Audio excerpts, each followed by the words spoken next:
Ever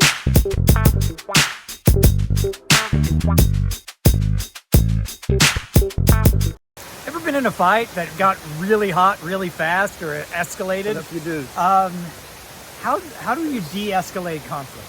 Oh man, well, I think you got to be calm to some degree because I think the more aggressive in nature that you are in a conflict, the other person is probably going to match that. That's typically how that works. And so if you want to de-escalate a conflict, you have to be the one to take charge and become calm and use the intellect over the emotions. And that's the way you handle it, because if you try to come in big and hard like that, it's not going to work. Don't pour gasoline on a fire and expect the fire to get worse. So if you're coming out swinging, there is a difference between fighting a person and working through a difference of opinions or awareness.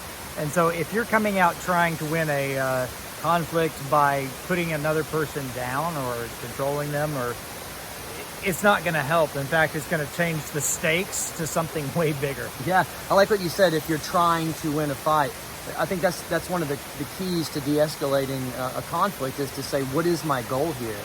Is my goal to win this fight, or is my goal to get this person to believe what I want him to believe, or is my goal to create a relationship with this person? Your goal is going to matter depending on how you go about de-escalating the conflict. And so the idea is to set a goal in your head of what you want out of this, because if you don't do that, you're going to probably act on just kind of default responses, and most of that's going to be emotional. I have two dogs. I have a little dog and I have a great big 90-pound golden retriever dog, and he barks. It's a big, loud, scary bark. It scares people from time to time, but if you knew him, you would know he's just got a big old, loud, scary bark.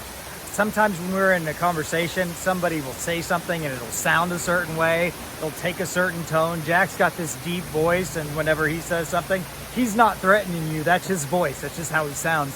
And so kind of keeping in perspective the voice of what it is, I clarify sometimes. I just reacted in a way that sounded like I was angry or frustrated, and I'm not. I'm just trying to understand.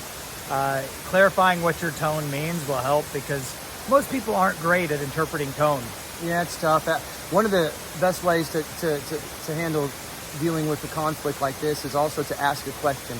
When you ask a question, sometimes it breaks the back and forth, right? And so I might say something like, is there a reason you're cussing at me right now? Is there a reason that you just threw something at me? Whatever it may be. When you ask a question, it kind of forces the person to either answer the question or double down, but you get something out of that. And then another question I like to ask after that, a follow-up question, is, do you think that's helpful to what we're doing here? Is that a helpful way to respond, right? And so when you ask questions, again, it kind of breaks the back and forth.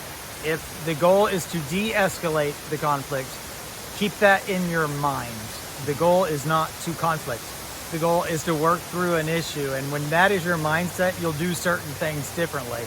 If I'm going to go in to pick a fight, I'm going to do things pretty intentionally.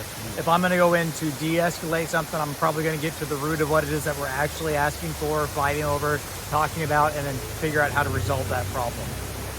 If you're in a lot of conflicts, you might need some training in how to de-escalate conflicts. And that's what we do as counselors, and that's what we'd love to do with you.